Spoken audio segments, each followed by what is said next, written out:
جہاں تک ایصال ثواب کا تعلق ہے، اس میں ہمارے ہاں ذرا کافی مختلف آراء موجود ہیں۔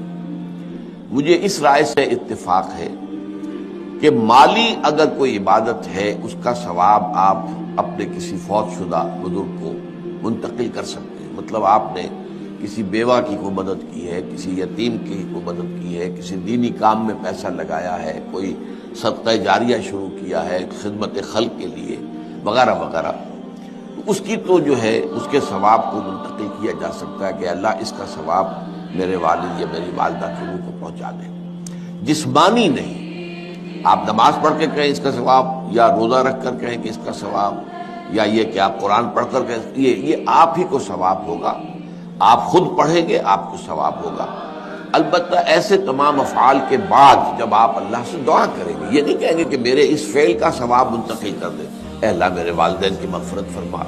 تو یہ کوئی نیک کام کرنے کے بعد جو ہے اس دعا کی تاثیر جو ہے وہ بڑھ جاتی ہے۔ بس اس پہلو میں انڈائریکٹلی اس کا ایک تعلق بن جائے گا، ورنہ یہ کہ وہ اس طریقے سے بچوں کو بلانا اور پڑھانا اور یہ جو ہے سوئم میں کرنا اور قرآن خوانی کی محفلیں، یہ سب بدعات ہیں